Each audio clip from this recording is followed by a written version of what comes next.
بسم اللہ الرحمن الرحیم۔ ناظرین، ابتدا کرتے ہیں رب کریم کے بابرکت نام سے جو تمام دنیا کا قادر مطلق اور رازق ہے، پالنے والا ہے، پروردگار ہے۔ لاکھوں کروڑوں درود و سلام کے نذرانے بحضور سرور کائنات، فخر موجودات، امام الانبیاء، سرکار مدینہ، تاجدار ختم نبوت حضرت محمد مصطفیٰ احمد مجتبیٰ صلی اللہ علیہ وسلم پر اور ان کی آل مبارک۔ جی ناظرین، آج 16 مارچ بدھ کا دن، سال 2022، نیا دن، نئی صبح۔ آپ سب کو میری طرف سے گڈ مارننگ، صبح بخیر اور السلام علیکم۔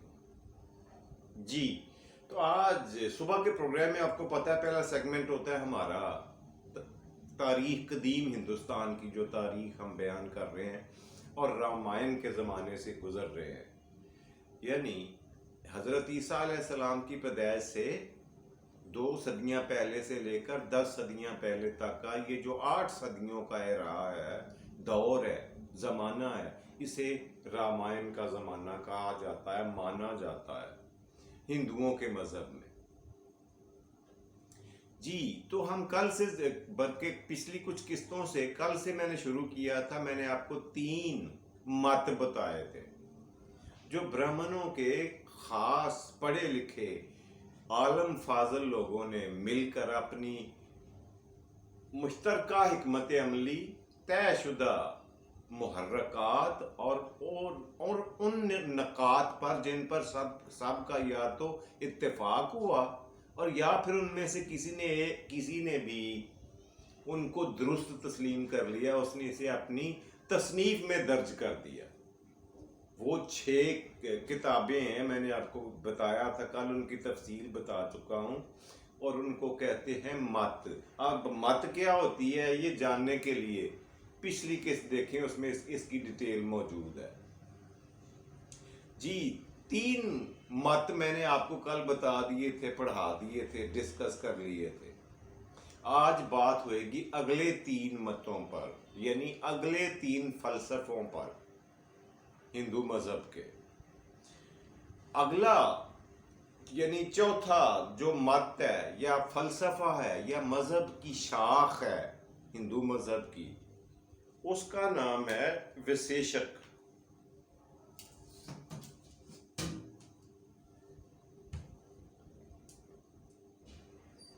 یہ چوتھا ہے جی فلسفہ، اس کا نام ہے وشیشک۔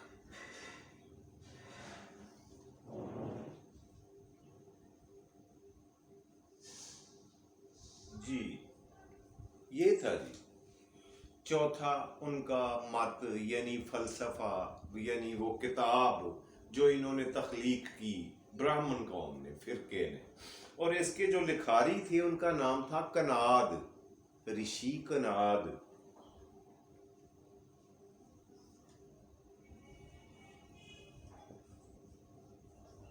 یہ صاحب تھے ان کو لکھنے والے، اس کتاب کو، اس مت کو، اس فلسفے کی کتاب کو تصنیف کرنے والے صاحب کا نام یہ تھا رشی کناد۔ یہ آپ کو نظر آ رہا ہوگا، امید ہے آپ نے دیکھ لیا ہوگا۔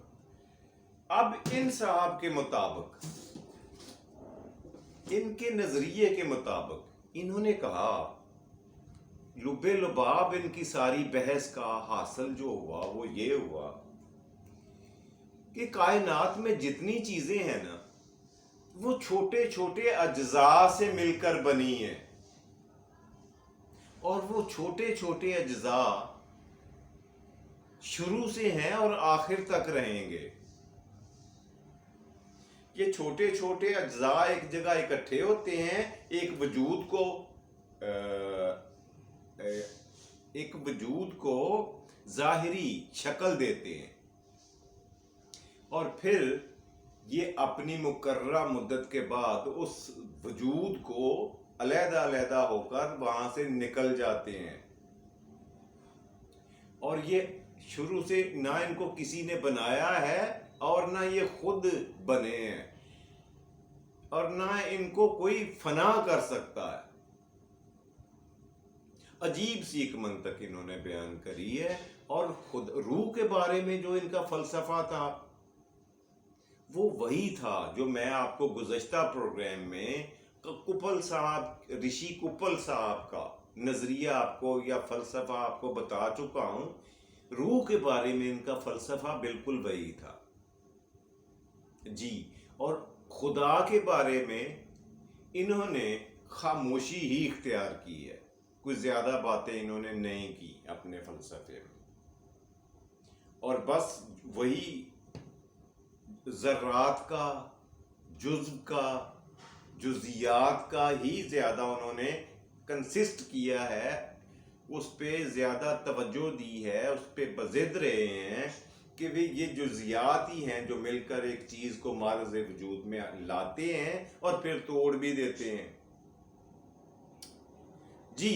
تو اگلا یعنی پانچواں اور چھٹا جو ان کی مت تھی یا فلسفہ تھا، ان دونوں کا تعلق ویدک تعلیمات سے ہے۔ ان میں ایک بات مشترک ہے کہ دونوں کے دونوں جو مت ہیں یا فلسفے ہیں یا مذاہب ہیں یا دونوں کتابیں ہیں، انہوں نے ویدک تعلیمات پہ زیادہ سٹریس کیا ہے، انہوں نے زیادہ توجہ دی ہے کہ انسان کو ویدک کی یعنی وید کی تعلیمات پہ عمل کرنا چاہیے، ان سے انحراف نہیں کرنا چاہیے، وید کے مطابق بتائے گئے منتروں کو اختیار کرنا چاہیے، اور ان کو زبانی یاد کرنا چاہیے، اور ان کو بوقت ضرورت ان کا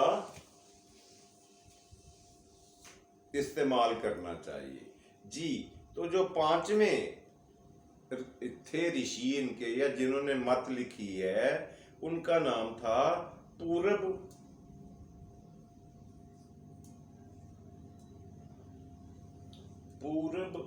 میماشا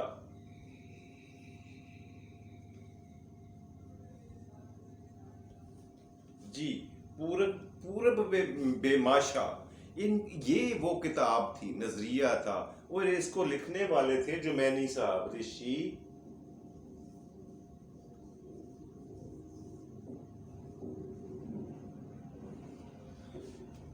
جی۔ یہ صاحب نے پانچواں مت یعنی فلسفے کی، ہندو فلسفے کی مذہبی لحاظ سے جو پانچویں کتاب سامنے لائے اپنی لکھی ہوئی، وہ تھے یہ جمینی صاحب، اور اس کا نام تھا یہ پورب والا۔ اچھا، انہوں نے یہ کہا، وہی ویدک تعلیمات پہ زیادہ سٹریس کیا اور کہا کہ انسان کو زیادہ بھاگ دوڑ دھوپ کرنے کی ضرورت نہیں ہے، انسان کو صرف وہ کرنا چاہیے جو وید میں لکھا ہوا ہے، یعنی مختلف دیوتاؤں کو خوش کرنے کے لیے منتر یاد کریں اور اپنے خدا کی پوجا پاٹ کرتے رہیں، اور اسی طرح سے اس دنیا سے رخصت ہو جائیں۔ اب روح کے بارے میں انہوں نے خاموشی اختیار کی ہے، اس لیے کہ وہ ویدک کی تعلیمات میں ان کو کوئی زیادہ معلومات نہیں ملی اس کتاب میں سے، وید میں سے۔ انہوں نے یہ کہا ہے کہ جو روح ہے نا، یہ خود سے ہے، اور یہ ایک جسم سے نکل کر دوسرے جسم میں منتقل ہو سکتی ہے اور ہوتی ہے۔ روحوں کی تو تعداد فکس ہے، ایک ہی ہے، جسم بدلتے رہتے ہیں، اور جسموں کا جو حیثیت ہے تمام جانداروں کی، وہ بالکل ایسے ہی ہے جیسے خدا کے ہی وجود کا کوئی حصہ ہو۔ یعنی انہوں نے مثال یہ دی ہے کہ جیسے آگ میں سے چنگاری نکلتی ہے، وہ آگ کا حصہ ہوتی ہے، لیکن کچھ عرصہ آگ سے علیحدہ رہنے کی وجہ سے بجھ جاتی ہے، ختم ہو جاتی ہے۔ بالکل یہی حال روئے زمین پر جانداروں کا ہے۔ یہ تھی جی ان کی، یہ جو 5ویں صاحب تھے رشی صاحب، ان کی تعلیمات کا محور و مرکز اور نچوڑ۔ میں جلدی سے آپ کو 6 اور آخری مت کے بارے میں بتاؤں۔ ان کا نام 6 کا تھا جی اتر میں مانسا، اتر میں مانسا۔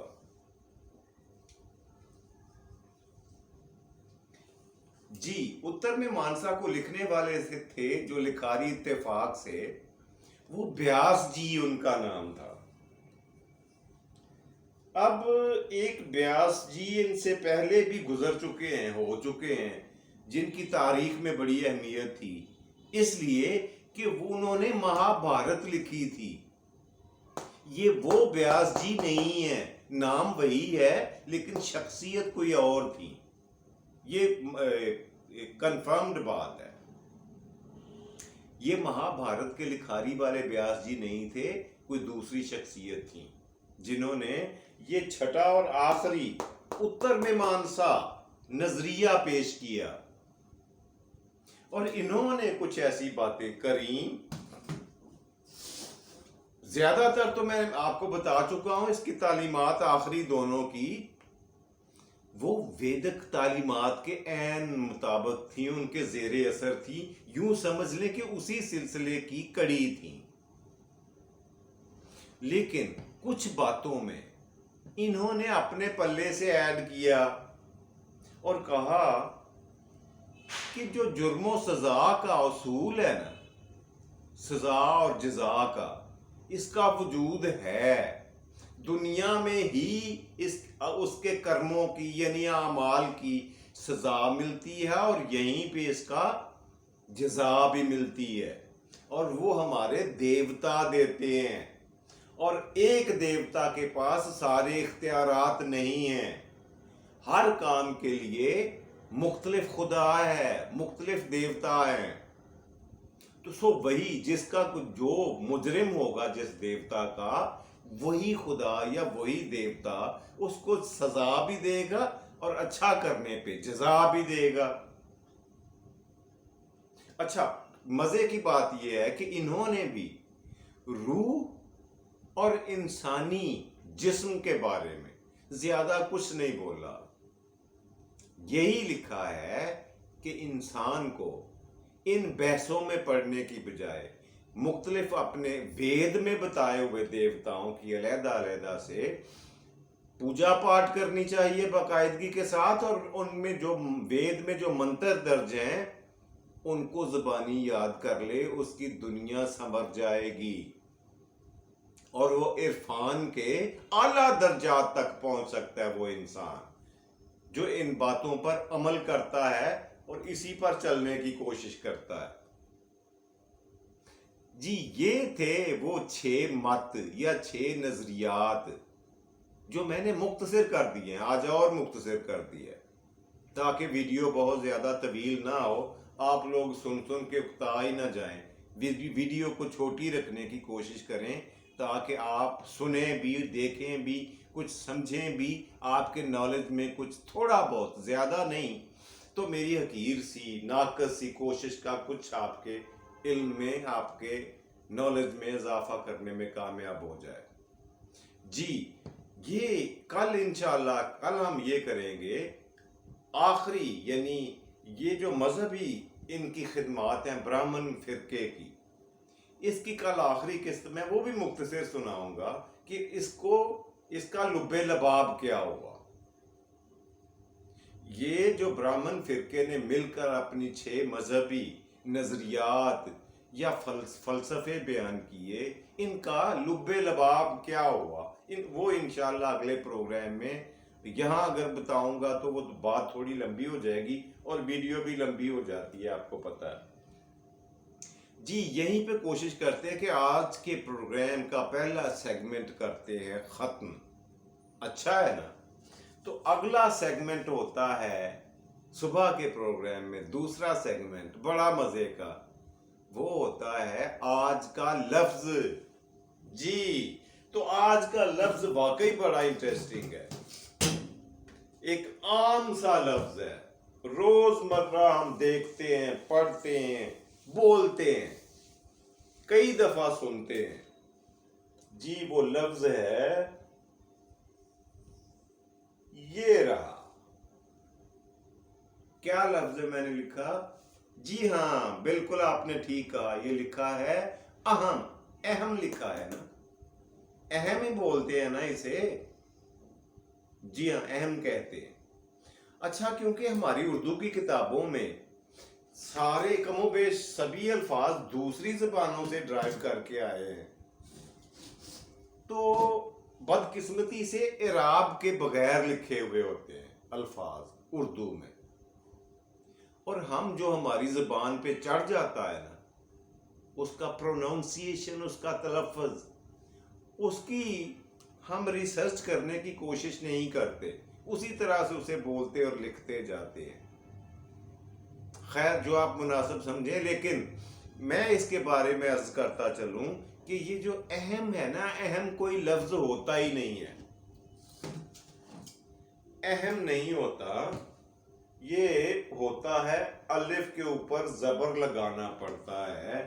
یہ لفظ اصل میں ہے اہم. اہم، اور اہم ہے عربی کا لفظ، اور اس کا مطلب تو آپ کو پتہ ہی ہے، امپورٹنٹ یا ضروری. اہم. اور اسی فیملی کا اگلا لفظ ہے یہ والا، اہمیت جسے ہم کہتے ہیں.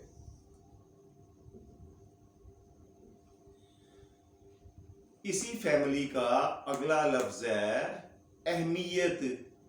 اہمیت بھی نہیں ہے، اس میں بھی وہی غلطی ہے اسپیلنگ کی، ہجے کی. اہمیت نہیں ہے، اہمیت ہے. الف کے اوپر زبر ہے، اہمیت. اہمیت بولا کریں، اہم کہا کریں. تو اہمیت کا مطلب آپ کو پتہ ہی ہے، مطلب نیسیسٹی یا ضرورت. یہی اہمیت ہوتی یا امپورٹنس. اہمیت نہیں، اہمیت. جی امید ہے آپ نے نوٹ فرما لیا ہوگا. جی تو پروگرام کا دوسرا سیگمنٹ کلوز کرتے ہیں، پروگرام کے تیسرے اور آخری سیگمنٹ کی طرف چلتے ہیں. مختصر بتایا کروں گا، کم کروں گا ویڈیو کا دورانیہ تاکہ آپ کی دلچسپی قائم رہے. اگلا ہمارا آخری سیگمنٹ ہوتا ہے معمول کے مطابق آج کی بات. جی تو آج کی بات جو میں آپ کو سنانے آیا ہوں وہ یہی ہے کہ انسان کے لہجوں کو پڑھنا بہت مشکل ہے بنسبت الفاظ کو سمجھنے کے. یعنی انسان کے بولے ہوئے لفظوں کو سمجھنا اتنا مشکل نہیں ہے جتنا اس کے لہجے کو سمجھنا اور پڑھنا مشکل ہوتا ہے. اسی لیے ہم اکثروں کا سمجھنے میں غلطی کر جاتے ہیں. میری اس چھوٹی سی بات کو ذرا سوچئے گا.